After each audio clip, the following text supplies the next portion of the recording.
रहीम सज्जनों ते मित्रों अस्सलाम वालेकुम जी।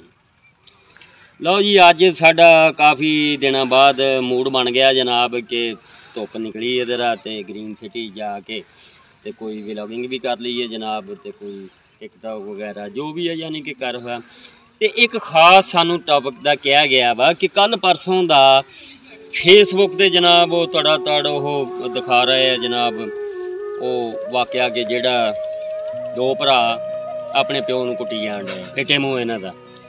यार गल ये है भराओ कि जमाना जिहड़ा ना जी वो असल च मेन गल ये है कि जिस तरह कुरान मजीद दीयां गल्लां हरफे आखिर गल्लां साबित होणियां ना वो टाइम आया खड़ोता ठीक हो गया जी।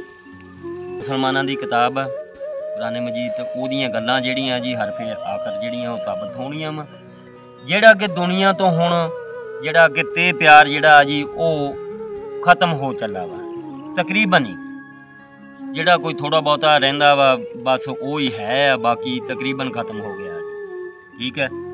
जिहदा कि तुसीं ये देख सकते हैं कोई भैन भरा दी नहीं कोई माँ प्यो दी नहीं। हाँ जी मेरा जाती ख्याल ये है कि मेरे तजर्बे दे विच ये आया वा देखण च भी कि अजकल दा दौर उत्थे पहुँच गया कि जूं ही औलाद जवान हो जाती है तो माँ प्यो खुडे लग जाते ठीक है। कोई यानी कि बेदखल हो कर दिता जाता वा अपनी मर्जी ना जो भी कर जाहिर है जी छोटिया ने जो अपनी मर्जी ना जो करना वा वो सही हो गया तो ठीक है नहीं हो गया तो खराब तो होना ही है ना कोई सलाह नहीं कोई मशवरा नहीं ठीक है। ये हुण जिहड़ी वीडियो फेसबुक ते चल रही सी जनाब वो प्यो नूं कुट्टी जांदे है जी बुढ़ा ज़ईफ बंदा जनाब। हाँ जी उन्होंने दोने भरा कुट के जनाब भैड़ा हाल कीती जांदे आ वजह की जी कि जी वो कहंदे सी जमीन बेचनी है प्यो नहीं बेचन दिंदा सीगा। यार बंदा इन्हां नूं ये पूछे भी ये जमीन तुहाडी है तुसीं कोई काम कीता कुछ भी है बनी बनाई जमीन जिहड़ी है जी वो प्यो दी जिहड़ी जायदाद उन्होंने बेच के पासे करन डए है। हाँ जी इहो जिहे बंदियां ने जिहड़ा जी वो बस बेच के खा पी के उड़ा के पैसे पासे करना जी। वो प्यो बेचारा नहीं मानता सी उन्होंने पता सी अपनी औलाद का पता हुंदा ना जिवें पंजाबी कहंदे जी अपने पंछी की परवाज का पता हुंदा उन्होंने पता सीगा भी इन्हां ने आ जमीन बेच के तो उड़ा उड़ू देनी है ठीक है। वो बड़ी बेदर्दी ना उन्होंने अपने प्यो नूं कुटिया। हाँ जी कि वक्त ये आ गया जनाब मेहरबानी करिया करो जनाब वालदैन जिहड़े आ जी वो बड़े इज्जत के काबिल हुंदे आ कि उन्होंने किहड़ियां मेहनतां करके मशक्कतां करके अपनी औलाद नूं परवान चढ़ाना हुंदा वा। हाँ जी उहदी हर चीज़ जिहड़ी आ वो मुयसर करके देनी है ठीक है छोटे हुंदे तो लैके जवान होण तक। हाँ जी ते इस तरह ना करया करो आपां लोग जिहड़े आ अपने वालदैन दा तां हक अदा ही नहीं कर सकते जिद्दां जिद्दां उन्होंने सानू पालिया ते मुश्किलातां चों हाँ जी कढ़िया हुंदा वा रात नूं माँ जिहड़ी आ वो बच्चा जो छोटा हुंदा जनाब उदों अगर पेशाब कर दे तो माँ गिले बिस्तरे ते भी नाल पई रहिंदी है। हाँ जी ते सर्दी होवे गर्मी होवे हाँ जी ते हर शै अपनी औलाद शै दा ख्याल रखते हैं कि जिहड़ी औलाद शै कवे वो लैके देनी है ठीक है जी। आया कि वो जो जवान हो जाते हैं उदों आ सिला दिंदे है कि माँ बाप नूं जिहड़ा जी बुरा कहण लग पैंदे आ कुट कुटापा होना शुरू हो जाता। खासकर मेरी जजमेंट ने यह कहा जी कि जनाब जदों पहले तो मतलब औलाद जवान हो जाती है बेदखली तो उदों शुरू हो जाती है माँ प्यो की ठीक हो गया तो रहिंदा खुंदा बेड़ा गर्क उदों हो जाता वा। हाँ जी जदों जनाब शादियाँ हो जांदियां ठीक है जी उदों माँ प्यो तो बिल्कुल ही खुडे लग जाते हैं ना ठीक है जी। तो यानी कि अजकल दी नस्लां जिहड़ियां जी वो बहुते रन मरीदी जा जाते हैं जी। मेरा कैमरामैन भी दंद कड्ढन डया जी।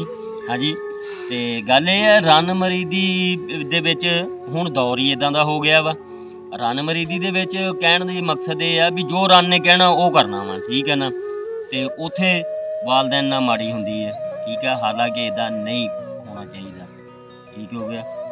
अपने माँ प्यो नाल सलाह मशवरा करना चाहिए वै अच्छे माड़े की पहचान कराउंदे है अपने बच्चों की सलाह करते हैं जनाब।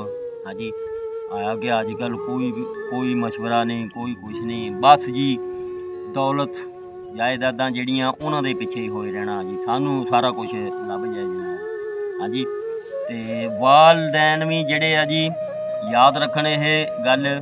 ਮੈਂ ਆਪਣੀ ਟੌਪਿਕ ਦੇ ਐਂਡ ਤੇ ਆ ਚੱਲਾਂ ਜਨਾਬ, ਤੇ ਇਹ ਵਾਲਦੈਨ ਲਈ ਵੀ ਨਸੀਹਤ ਇਹ ਕਰਨ ਡਿਆ ਵਾਂ ਕਿ ਜਿਹੜੇ ਵਾਲਦੈਨ ਉਹ ਜਿਨ੍ਹਾਂ ਦਾ ਖਾਸ ਕਰ ਕੱਲਾ ਕੱਲਾ ਕੋਈ ਬੇਟਾ ਹੋਵੇ, ਹਾਂਜੀ, ਤੇ ਉਹ ਬੜੇ ਹੇਜ ਲੜਾਉਂਦੇ ਆ ਜਨਾਬ, ਕਹਿਣਾ ਜੀ ਮੈਂ ਮੇਰਾ ਕੱਲਾ ਕੱਲਾ ਪੋਤਾ, ਇਹ ਸਾਰਾ ਕੁਛ ਇਹਦਾ ਹੀ ਆ।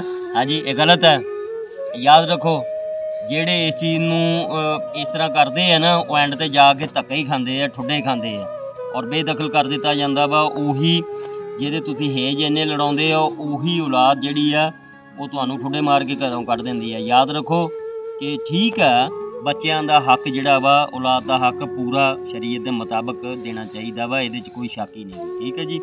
ਲੇਕਿਨ ਮਾਂ ਪਿਓ ਨੂੰ ਇਹ ਚਾਹੀਦਾ ਵਾ ਕਿ ਆਪਣੇ ਲਈ ਜ਼ਿੰਦਗੀ ਆਖਰਤ ਜਿਹੜੀ ਹੈ ਜ਼ਿੰਦਗੀ ਉਹ ਗੁਜ਼ਾਰਨੇ ਲਈ ਆਪਣਾ ਝੁੰਗਾ ਝਾਟਾ ਜ਼ਰੂਰ ਰੱਖਣਾ। ਮੈਂ ਪੰਜਾਬੀ 'ਚ ਕਰਨਾ ਹੁੰਦਾ ਜਨਾਬ, ਤੇ ਪੰਜਾਬੀ ਦੱਸਣਾ ਹੁੰਦਾ ਵਾ, ਠੀਕ ਹੈ। ਉਹ ਝੁੰਗਾ ਝਾਟਾ ਜ਼ਰੂਰ ਰੱਖਣ। ਕਿਉਂ? ਅਗਰ ਔਲਾਦ ਨਾਫਰਮਾਨ ਨਿਕਲੀ ਹੈ, ਇੱਜ਼ਤ ਦੇਣ ਦੇ ਬਾਵਜੂਦ ਜੇ ਤਾਂ ਤੁਸੀਂ ਉਹਨਾਂ ਨੂੰ ਸਾਰਾ ਕੁਛ ਹੀ ਉਹਨਾਂ ਦੇ ਨਾਵੇਂ ਲਾਤਾ, ਤੇ ਫਿਰ ਤੁਹਾਡੀ ਛੁੱਟੀ ਹੈ ਜਨਾਬ, ਠੀਕ ਹੈ ਨਾ।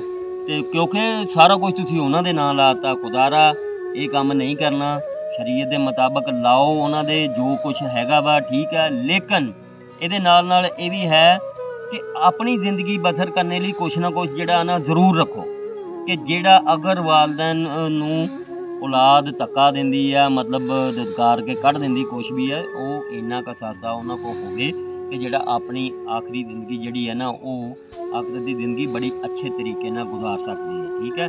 ਤੇ ਇਸ ਤਰ੍ਹਾਂ ਨਹੀਂ ਵੀ ਜਿਸ ਤਰ੍ਹਾਂ ਮੈਂ ਪਹਿਲੇ ਅਰਜ਼ ਕੀਤੀ ਹੈ ਕਿ ਜੋ ਕੁਛ ਹੈ ਜੀ ਸਾਰਾ ਕੁਛ ਇਹਦਾ ਹੀ ਹੈ, ਇੱਦਾਂ ਕੰਮ ਖਰਾਬ ਹੁੰਦਾ, ਠੀਕ ਹੈ।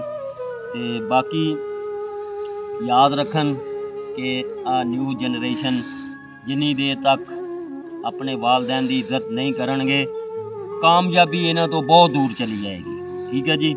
ਤੇ ਅਸੀਂ ਫਿਰ ਵੀ ਇਹ ਨਿਊ ਜਨਰੇਸ਼ਨ ਨੂੰ ਇਹ ਸਬਕ ਦਿੰਦੇ ਹਾਂ, ਨਸੀਹਤ ਕਰਦੇ ਹਾਂ ਕਿ ਆਪਣੇ ਵਾਲਦੈਨ ਦੀ ਹਮੇਸ਼ਾ ਇੱਜ਼ਤ ਕਰੋ, ਖਿਦਮਤ ਕਰੋ, ਠੀਕ ਹੈ ਜੀ। ਕਿਉਂਕਿ ਉਹਨਾਂ ਨੇ ਤੁਹਾਨੂੰ ਪਤਾ ਨਹੀਂ ਕਿਹੜੀਆਂ ਕਿਹੜੀਆਂ ਮੁਸ਼ਕਿਲਾਂ ਦੇ ਨਾਲ ਕਿਵੇਂ ਤੁਹਾਨੂੰ ਪ੍ਰਵਾਨ ਚੜਾਇਆ ਹੁੰਦਾ। ਬਹੁਤ ਸ਼ੁਕਰੀਆ ਜੀ। ਉਮੀਦ ਕਰਦੇ ਹਾਂ ਨਿਊ ਜਨਰੇਸ਼ਨ ਜਿਹੜੀ ਆ ਮੇਰੇ ਇਸ ਨਸੀਹਤਾਂ ਤੋਂ ਜਿਹੜਾ ਜੀ ਕਾਫੀ ਸਬਕ ਹਾਸਲ ਕਰਨਗੇ, ਤੇ ਔਰ ਅਗਰ ਉਹ ਇਹਦੇ 'ਤੇ ਅਮਲ ਕਰਨਗੇ ਤਾਂ ਇਨਸ਼ਾਅੱਲਾ ਕਾਮਯਾਬੀ ਉਹਨਾਂ ਦਾ ਕਦਮ ਚੁੰਮਣਗੇ, ਠੀਕ ਹੈ। ਤੇ ਅਗਰ ਇਹਦੇ 'ਤੇ ਅਮਲ ਨਹੀਂ ਕਰਨਗੇ ਤਾਂ ਜਨਾਬ ਫਿਰ ਔਲਾਦ ਵੀ ਧੱਕੇ ਠੁੱਡੇ ਹੀ ਖਾਏਗੀ। ਬਹੁਤ ਸ਼ੁਕਰੀਆ ਜੀ। ਅੱਲਾਹ ਹਾਫ਼ਿਜ਼।